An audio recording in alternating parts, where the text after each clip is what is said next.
Hello, dear friends. It's Carly, and welcome to another episode of the I Learned podcast. Technically, I guess I have to say I'm podcasting and driving. This is only the second time I've ever done this, but I was so moved by what just happened. I had to tell the story. So something just happened in traffic that reminded me of something that happened in an airport. I'm going to tell the airport version because that one was like, it just happened multiple times. It was very exaggerated. Anywho, the situation was early morning, going through airport security.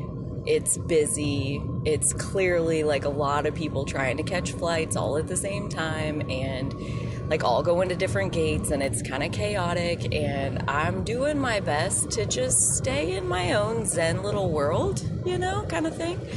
And this woman, this woman, she was behind me, and she, like, me and the person in front of me, I'm giving them like a 5 to 10 foot bubble. This was pre-COVID. I was doing social distancing before social distancing was cool. So I'm giving this person like the world's biggest personal space bubble, the kind that I'd want given to me if it were me standing in line behind this person. And so the lady behind me is like breathing on my neck. She's like freaking bumping up against my back with her stuff because she's that close to me. And so at my initial reaction, as you can imagine, I wonder, we all get put in situations where, hey, like, that's just like really crossing my boundary here. And my first reaction was very frustrated / agitated / get off of me, get away from me. That's not like a great energy in my own personal experience to approach another human being with. The result is usually not anything close to what I would normally desire. So I sat with myself longer through the discomfort of this woman is making me very uncomfortable. How can I love myself and love her all at the same time? Let me reach for that for just a moment. And with just a couple deep breaths, I got the idea hey, I'm really good at giving people a huge bubble of space. So let me put her in front of me. She's clearly in a hurry. Let me offer to her that she can go ahead of me, and then I'll be back in a comfortable position of not having to have her trying to lick me on the neck or whatever. She didn't do that at all. I'm being facetious. But anyways, so I invite her if she would like to go ahead of me. And she's like, oh, are you sure? And I'm like, yeah, that's okay. I have plenty of time. And she was very appreciative, and she got ahead of me. Right about then is that point in airport security where the one line that has been going through the snakes of the little lane rope things, now you're splitting into which actual baggage check are you going to go through. And so I'm just going with the flow, dude. I'm trying to ignore the fact that I'm standing in the middle of 600 people, and I'm trying to just be in my zen place. And I pick whatever line, and she picks a different line. She goes to what looks like the shortest one. And with her on it, they're all about the same. So, it's anybody's guess which one's the fast one, which one's the short one.